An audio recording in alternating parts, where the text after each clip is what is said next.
Chapter 4 Spiritual Realm. Those who are able to see beyond the shadow and lies of their culture will never be understood, let alone believed by the masses. Plato. A couple years ago, a hereditary chief and a couple of his brothers, all from Manitoba and North Dakota area, came to visit me while I was teaching a class in Edmonton. I invited him up to address the group, and he shared a bunch of stories that moved me considerably. One of those stories had to do with a time when the U.S. government was sending their military out to slaughter the indigenous people. The U.S. soldiers were confused because when they went into the indigenous camps, the men, women, and children would have big smiles on their faces, joy in their hearts, look up to the stars with their hands reaching up like a child being picked up by their parent. They knew they were about to die in the hands of the U.S. military, and the soldiers could not figure out why they were so happy. What they failed to realize is that the indigenous had such a strong spiritual connection with the Creator that they knew that when they died, they would once again return and be with the Creator. To the majority of the U.S. military, this concept was completely foreign to them. It was not until much later that some of the chiefs realized that if they all left to be with their Creator, that there would be nobody left to protect, Mother Earth. It was this that initiated their fight for survival, not for their own survival, but for the survival of Mother Earth. Today, we find a strong movement called Idle No More, and I suspect most people think it involves the rights and protections of the indigenous peoples. I suspect that deep down, their spirit is moving them to action because Mother Earth is in danger and she needs some significant help by those who have dedicated their lives to being stewards of the earth. They know that they have a duty to protect Mother Earth and ensure prosperity for all. It is no different than what I just shared in the last chapter. This is not merely a physical process that we are seeing taking place. I believe there is much more going on than what we see with the eye. Sure, there is physical harm being done every day to people, the earth, water, sky, etc. However, I believe there is also a huge spiritual component to all this that is transpiring. The problem is that some of those who do not recognize or believe in the spirit or the existence of the spiritual realm to some degree behave as if only the physical realm exists and ignore the spiritual realm to the detriment of themselves and others. I once read a story about an event a few hundred years ago when the Spanish came to Central and South America.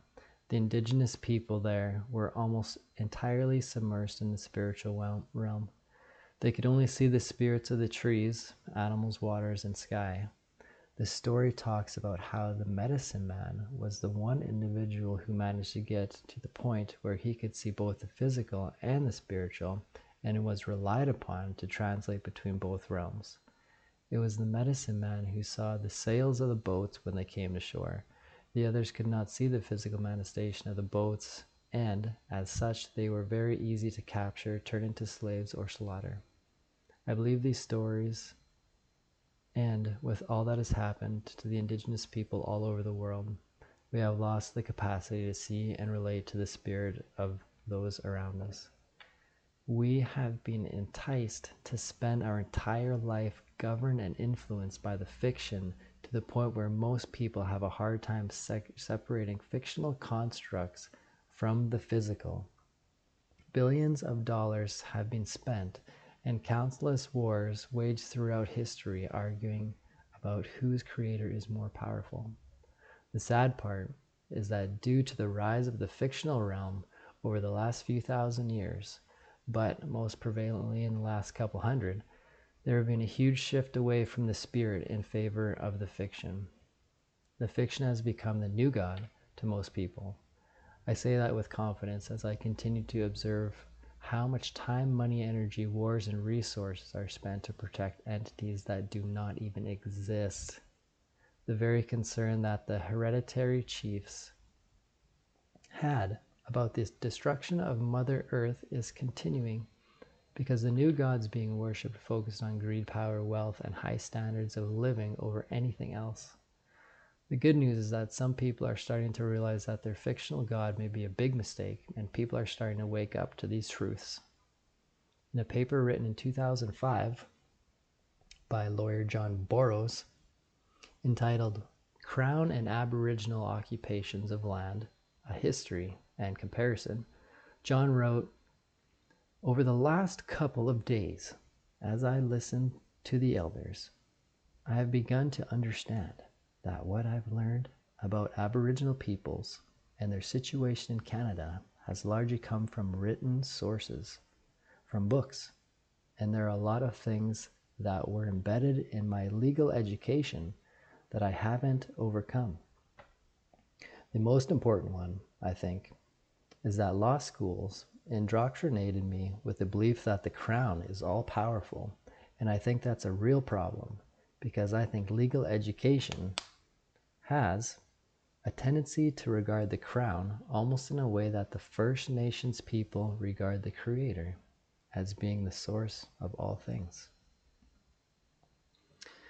I am very happy to see that some people are starting to see the fiction for what it is. So the big question then, what is my true relationship with the spiritual realm and the Creator? I think people have been asking that question for thousands of years. The problem is that for many of those years, most people could not read or write, and as a result, they were susceptible to influence or coercion by those who choose to take advantage of their vulnerabilities.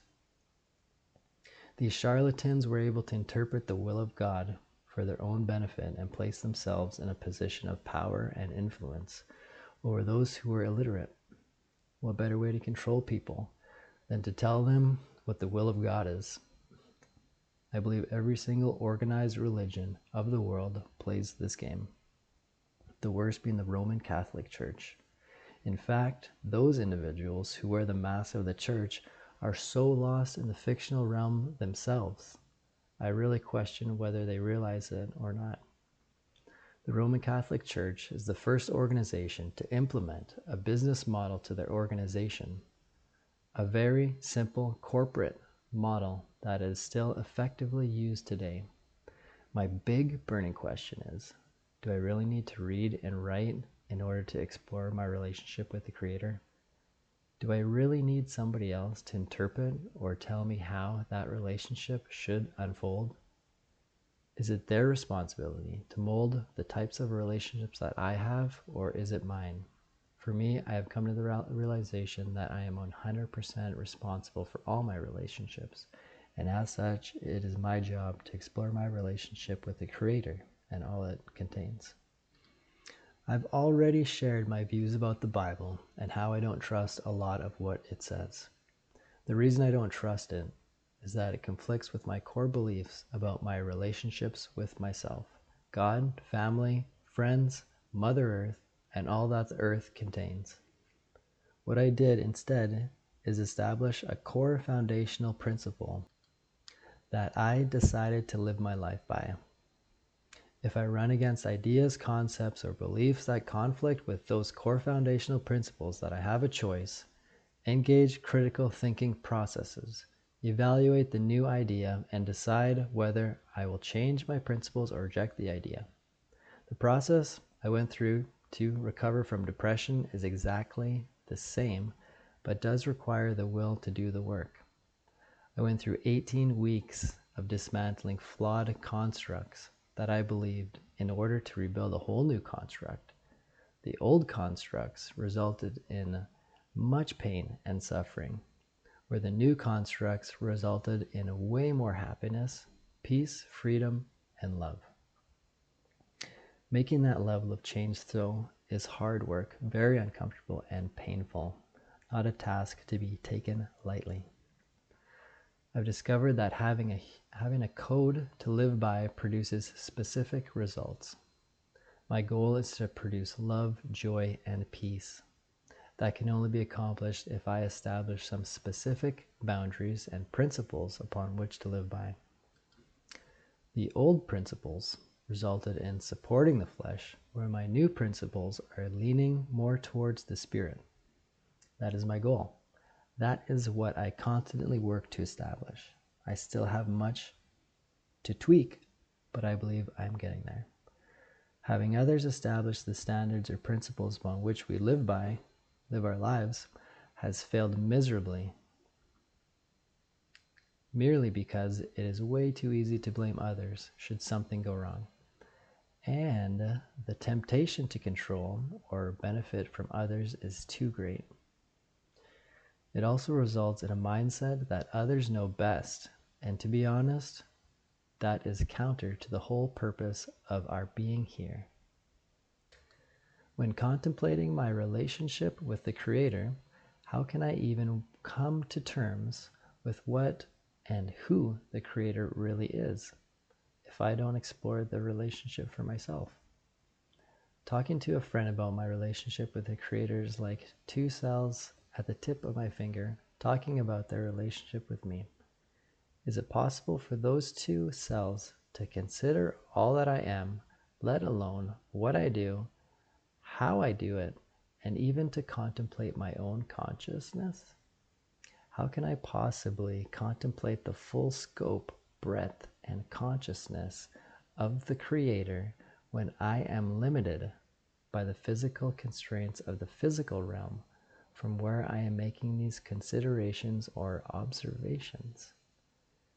This requires a leap of faith, because it is not possible to fully comprehend the full scope of the Creator and the spiritual realm using the limited senses and capacity of the physical body.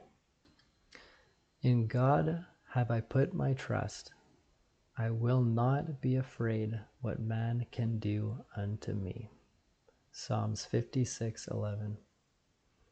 I made a realization that it is not possible for me to physically or intellectually know and see all. Despite that realization, I continue to explore my relationship with the Creator and what it means to me. I also recognize that everyone else is in the same boat. What I have found, though, is that all the information and help that I need to get through life is provided for me. All that is required is the eyes to see and the ears to hear. Having eyes, see not, and having ears, hear ye not, and do ye not remember? Mark 8:18. We are stubborn beings. If we come across new information, we often reject it because it does not fit in with our view of what the world and what we believe. To consider new information or new ideas requires that's the will to confront ourselves. That is what is meant by having the eyes to see and the ears to hear. Without the will to confront ourselves and challenge those sacred cows that help define our lives, we will remain stuck and lack the capacity to grow. All the information is not in the Bible. I have come to realize that everything around and inside of me is God's source energy. The Creator is communicating and interacting with me at all times. He does not wait until the seventh day of the week to make himself available should I choose to spend some time with him. I have a direct, one-on-one relationship with the Creator every moment of every day, and that brings great comfort to me. I did not see this until a few years ago. When I turned 18, I rejected the Roman Catholic Church in an event that caused some friction in my family. I told people I was atheist or agnostic for many years. It was not until a few years after my recovery from depression that I started asking questions. The biggest question was, what is the point to all of this? What is life all about? That is when I started to explore my relationship with God and found that all the pain and struggles I went through were in fact required to prepare me for my life purpose, to teach people about relationships. When I discovered the truth about my relationship with the state, I struggled for months and I was angry and frustrated. I always felt that the state was all powerful. I could not see past this view, so I asked for some clarity. One day, I was heading to work. I got stopped by the train. The train was still far from the tracks. All I could see was the front light, and my mind was focused on what the true nature of the government really was. When the train crossed in front of me, I broke into laughter and much relief came over me. What was so funny? Well, when I saw the train down the tracks, all I could see was the lights and the engine. We have all been taught how dangerous trains are and how long they take to stop. However, when the train passed me, it had absolutely no cars behind it. It was just a single engine. For me, this represented the concept that governments have nothing behind them. In fact, they have nothing and are nothing. This whole experience is what started my work towards realizing that the power of the fiction over our minds is nothing but smoke and mirrors, an illusion. I believe God gave me that experience to help introduce this concept, but it required that I have the eyes to see this message. I see and hear many ideas and concepts in this way. I am starting to have a lot of fun with them as I build relationship with God in this way. I'm sure if anybody was watching me, they would have wondered what was so funny, but I found great humor, joy, relief while I was watching that single engine roll across the road. It felt right. The feelings I got from the experience helped me confirm for me the truth of what was shown to me. It is the feelings that I feel that gives me the most intimate connection to God than any church, book, or individual could ever do. I do know some people that can see little bits of the supernatural realm, just like the indigenous did a few hundred years ago. I also know some people who can hear things as well. Our current cultural model may even view these people as crazy, and perhaps that is why our hospitals are full of people who see or hear things that are not normal. Just because the vast majority of people cannot see or hear things, does that mean that they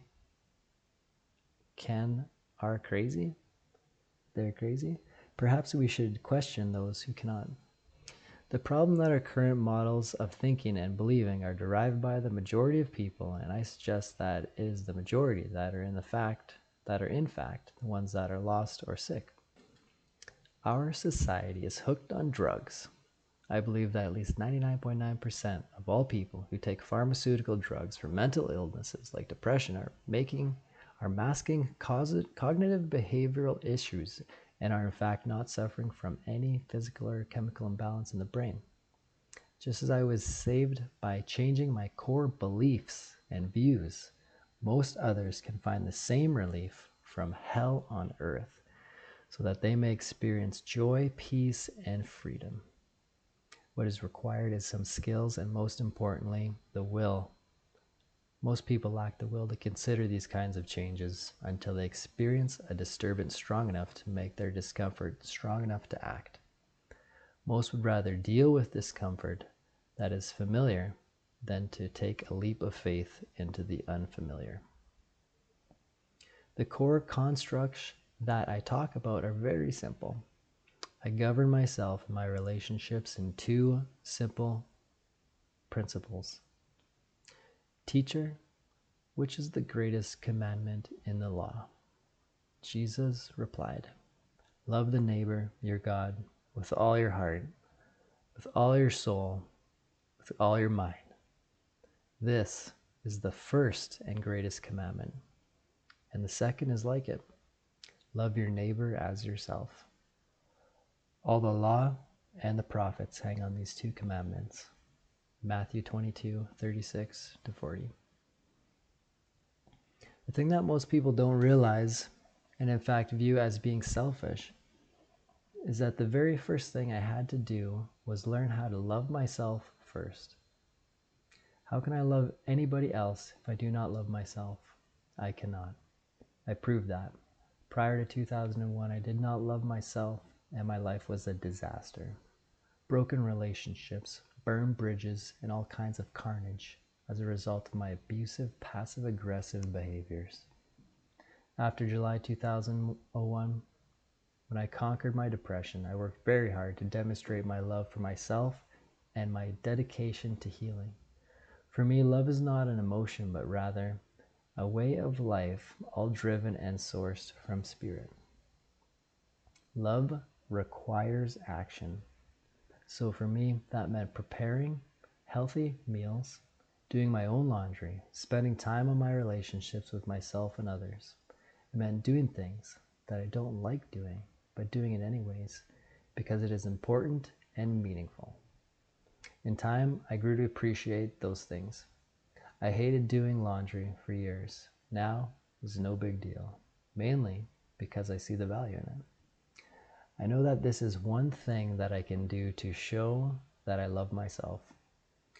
It was not until I had come to the point where I could look in the mirror and say, I forgive you, I love you.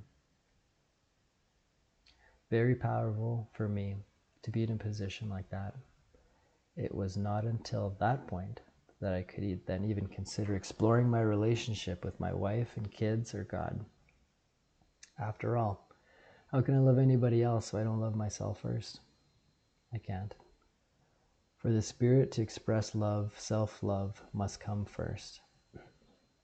Therefore, all things whatsoever ye would that men should do to you, do ye even so to them.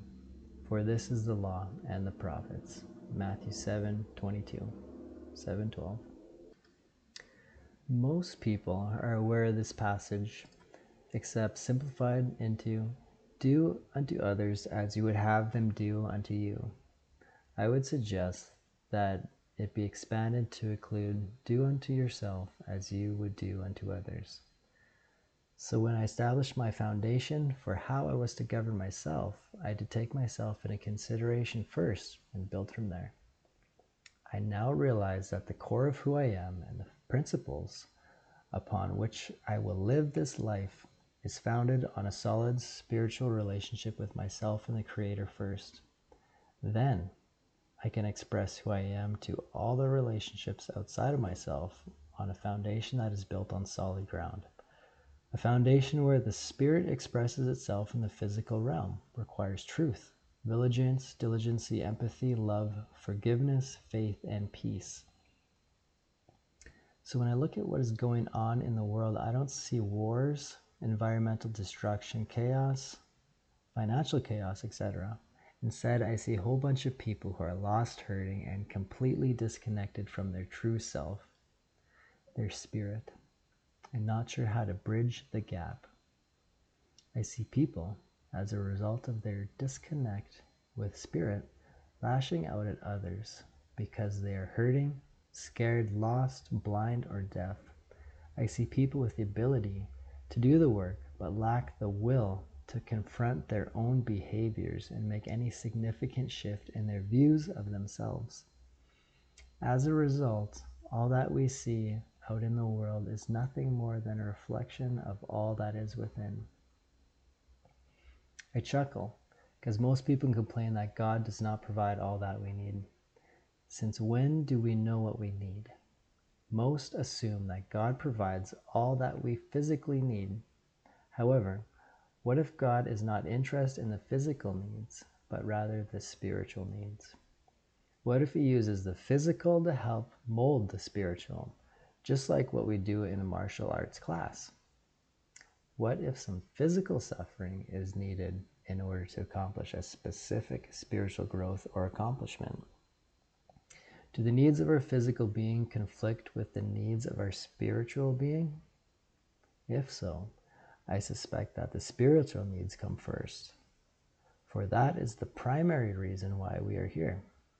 The physical realm is nothing more than a kindergarten class, and we are the students learning how to have healthy relationships.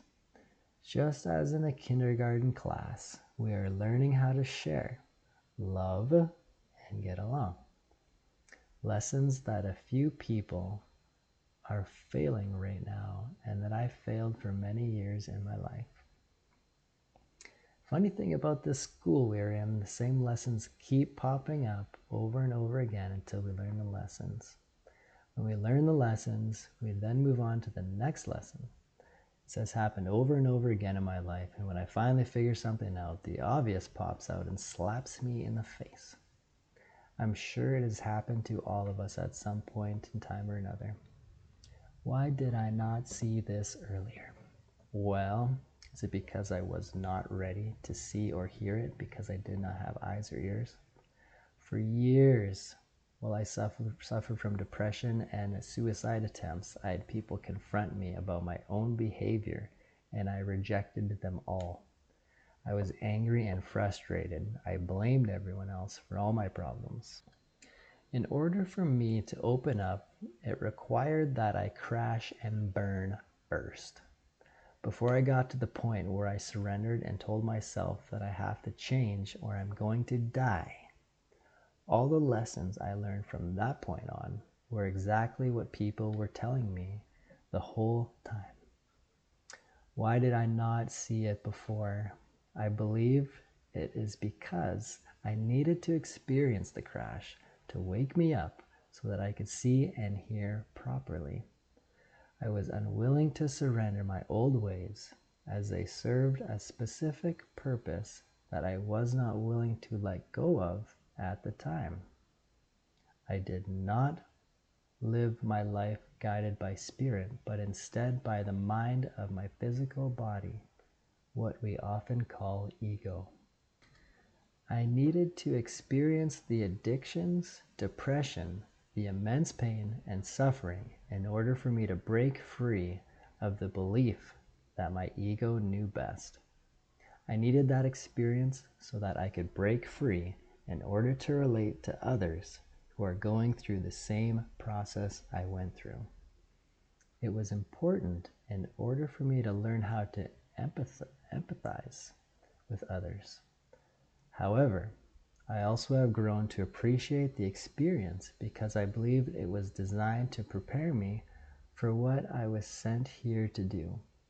How can I possibly accomplish my life's work if I don't have the tools and experience to do so? This is a perfect example how the Spirit's needs came first, even though the physical vessel suffered as a result. It suffered greatly and nearly died on several occasions, and I am forever grateful for this experience. There were times when I had no food or shelter. I literally slept in a car because I had no place to go, no money to get there, and no food to eat. Most people would view those experiences as God being evil and unloving. I, however, accept those and my new experiences as tough love because it is necessary in order to grow as a spiritual being. It helped me break free from the armor that I built up around me through most of my life. I dedicated myself to the physical and intellectual and completely ignored the spiritual and emotional aspect of my being. That choice nearly killed my body, but resulted in tremendous growth for my spirit. Since then, I have embraced the emotional and spiritual aspect of who I am, and I actively explore all areas of who I am. One of the biggest questions I faced was in regards to my relationship with the Creator. It took me a long time to come to that point of knowing, and it was through a combination of intellectual work, but more importantly, a feeling that allowed me to find that connection. A deep and profound feeling of comfort and peace flowed through my body. Over the last few years, I have come to depend on my feelings to find my way through all the information and events occurring in the world right now. How can I tell if something is true for me? There are so many lies, distractions, half-truths. How can I filter through all that stuff? My intellect can easily lead me astray, and that was a painful lesson to learn. Since then, I have come to trust in my feelings, especially those that seem to emanate from my heart. This was possible 15 years ago, as I completely ignored that aspect of my being. This was not possible 15 years ago, as I completely ignored that aspect of my being. I now know deep down in my heart that there is a creator and that my relationship with the creator is of utmost importance. I trust that feeling implicitly. I don't believe that the creator is some big old guy up in the sky somewhere. That does not feel right to me. What feels right is that the creator is everywhere, everything and everywhere, permeating all aspects of my world. When I take a look up at the sky, trees, animals, water, moon, stars, I am gazing into the physical manifestation of the creator. I see the creator within myself too. My spirit is God, source energy, making me a child of God. I know this because it feels right. I feel it when I explore my relationship with His creation. I believe that despite my lack of access to any memory prior to my spirit binding itself to this physical body, there are signs, hints, and help out there to guide me through this experience. What I currently desire is the ability to gaze into the spiritual manifestation and start working on that part of my relationship with the Creator through the spiritual and physical realms. I ignored the creation for so long by being fully immersed in the fiction. I now have an opportunity to fully explore my relationship with creation and all those on this journey with me. I long to gaze into the heart of all those who share this physical experience so that I can see and hear their spirit speak to me. Forming relationships on that level is what I desire most and what I believe will be the most rewarding and enriching experience. The indigenous people have helped me a lot to realize that everything has a spirit. Some people can see it, and I look forward to be able to see it too one day. The rocks, trees, water, air, animals, and Mother Earth herself all have their own spirit. It is a part of our experience here to interact and play with God Himself through spirit. Is it so difficult to believe that we are the offspring of the Creator? Why wouldn't God want to procreate just like any other life form? As a self-governing adult, the Creator is making sure that His children are going to be able to govern themselves when they grow up. I contemplated this idea for many years, and I recently realized that there would be nothing worse than an immortal child with no fear, no concept of boundaries, no respect or appreciation for others, and no empathy. With immorality, what consequences would there be to teach with? That level of immaturity is extremely dangerous and self-destructive. What better way to teach all those lessons than to experience life as a mortal being in an environment that is dripping with consequences of our actions? It is not even remotely possible for my intellect to fully comprehend the scope of who I am, my spirit, or my relationship with God. The vast majority of scientists spend their whole entire lives dedicated to exploring and explaining the physical realm without even the slightest recognition or contemplation of the spiritual realm. There are a number of scientists, though, who are starting to realize that there is a grand design and intelligence behind the physical realm, and many are finding that science will soon involve philosophy to explain those relationships that cannot be observed or measured, but yet still can be experienced. After all, seeing is not believing, believing is seeing. Just like that single cell on the tip of my toe, contemplating its relationship with me, I am still faced with contemplating my relationship with spirit and wonder what it all really means. I don't have an answer to that. I do believe that it is my job to figure that out, though, through the physical experiences I face here on earth. The answers will come as I progress through this timeline and embrace each challenge with love and a burning desire to learn and grow. Now that I realize that the physical body is nothing more than a tool to teach my spirit how to be a responsible, accountable adult, I can significantly change the point of view of what life is all about and how I approach life. Fear becomes an emotion that is more easily conquered, allowing me to take risks that I would not have considered in the past. Complacency is a behavior that no longer has the same significance it once did, as wasting life is like wasting opportunities to learn, experience, and grow. My relationship with others is now significantly different now that I recognize the truth of this existence and what experiences mean to the spiritual growth of each individual I share time with. My relationship to animals of each individual,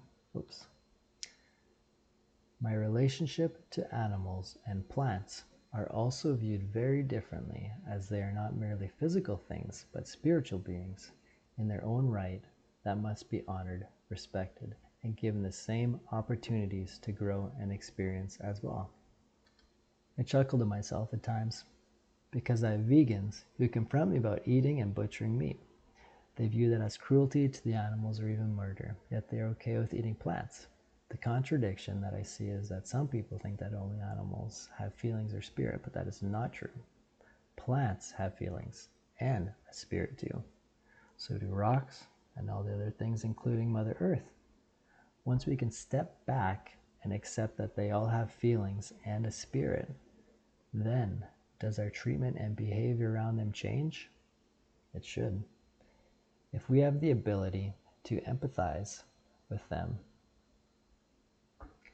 empathy will be an important skill to have should we want to graduate from this kindergarten class with honors. Scientists are showing that plants have feelings and can also express pain and fear, not like animals, but in their own way. There are also some people who connect plants to sound systems and play the music of plants. It is absolutely beautiful music. What is stunning is that the plants teach each other their own songs, which shows that they can also communicate with one another. So I would be the first to admit that the more I learn, the less I know. My own ignorance of what is truly going on is astounding. So to assume that plants don't have feelings is, in my opinion, short-sighted and reckless. As a result, it is my duty to honor everything and recognize that spirit permeates this entire physical existence. Masaru Emoto, a Japanese researcher, showed that our intent and our words can even have a profound impact on water, a substance that most would consider has no life, no spirit, and no feelings. However, what Masaru Emoto has shown is that when we inject thoughts of fear, anger, or pain, the water molecules end up with very ugly, black, horrible formations. When we use words like love, joy, peace, happiness, the molecules end up forming very beautiful, bright, brilliant formations. Is this an example of the power of our dominion over the earth, or is this an example of how we can affect the spirit of others with our own intent, and how important words, thoughts, feelings, and prayer really are? We are, after all, very powerful creators in our own right. To suggest that we don't influence others with a mere thought, emotion, or feeling would be dangerous. It also suggests that there is indeed a spiritual consequence to what we do. That is why it is critically important, as a responsible, accountable steward of this earth, that we recognize the spirit and feelings of everything around us. Having a healthy and meaningful respect for all plants, animals, and the earth herself will have a profound impact on how well we do in the years to come, and goes a long way towards the growth of spirit after it departs this physical realm. I believe that all life here is provided by the Creator in order for us to learn how to express ourselves and work on our relationships. Recognition that everything here has a spirit means that I must take a very different approach that I have in the past. Can I just go and cut down a tree with no regard for the tree? Sure. However, what are the consequences, physical and spiritual? I may not even know or appreciate the full scope of what I've just done. However, if I recognize that the tree has a spirit and feelings, then it is my duty to communicate with it somehow, so that I can ask for permission first, or at least give thanks for the sacrifice it has made in order to sustain my body. All healthy relationships require respect at the level which can be expressed through prayer, gratitude, and appreciation. Ignoring the tree and forcing my will does not foster a healthy relationship. I read a book called A Language Older Than Words by Derek Jensen. The main message in the book was how to learn to communicate with animals using their language. Animals do communicate with us, but they don't use words like you or I. Instead, they have a language that far outdates our own capacity to communicate using words. He showed that the animals want to serve us and are willing to sacrifice themselves in that service. However, it is our job to listen to them, ask permission, and give them time to prepare for their sacrifice. If we fail to build a relationship with the animals, we will fail to communicate, and as such, we will force our will against them, which violates their spirit. His views had a profound impact on how I view my relationship with animals and by extension plants. He suggests that we are disconnected from the physical world because we are blind to what other beings are trying to say to us. We have forgotten how to communicate with all the life forms on this planet, resulting in violating the very spirit of those animals through forcing our will against them. I agree with the views that Derek wrote about in his book. Our minds were so preoccupied with the fictional realm, we have completely disconnected ourselves from the physical realm at the expense of the spirit. We now have a very violent and disrespectful relationship with the physical world and all life on it, which then results in the complete violation and deep-seated harm of the spirit. How many people out there know how to really talk to plants and animals? Not many. And I would suspect that most of us would consider those that do as being crazy or out there. Those who wear the mask of government or healthcare may even want to give those people drugs because they are not normal. The fact is, I want to learn from those that do speak and communicate with plants and animals. I would love to walk through the bush and have them share with me what they are feeling so that I may start to get in touch with those long hidden and forgotten feelings that will allow me to reach out and communicate with those other spiritual beings that are all around me. For me, I find that this process requires a quiet mind and being consciously aware of my body and how it feels. It requires being aware of slight variations in its function in order to notice any changes. It is difficult or impossible to do that when my body is pumped full of pharmaceutical drugs or the mind is focused on other things. So healing the body and getting to this point requires a lot of work on all levels of our being. I believe one day I will get there. Who knows? Perhaps one day I can see the spirit and hear them talk to me as well. Either way, I have a deep respect for all that is around me, now that I see beyond just the physical and recognize that everything around me has feelings and a spirit to interact with. I may not fully comprehend the full scope of what I'm talking about right now, but I believe it is my duty to explore this throughout this lifetime. I believe it is my duty to bring balance between the physical and spiritual realms so that both can find full expression and be equally valued and appreciated in a relationship that is only now starting to form on a healthy and balanced basis. To fully love one another requires that I also see and hear what their spirit is trying to say to me. To honor the spirit demands a whole new level of consciousness and awareness to contemplate. It deepens the relationship and makes it far more complex.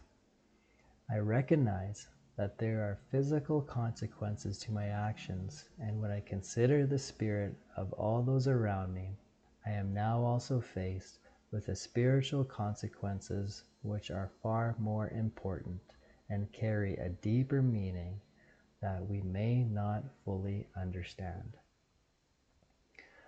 I, for one, will not risk ignoring the spirit, as I believe that the fruit of my efforts will not be born here in the physical, but rather in the spiritual realm after my physical body returns to the earth. Even if I am wrong, it does make for a richly rewarding and interesting physical experience during this lifetime. End of chapter 4 by Rob of the Paget family. Paget.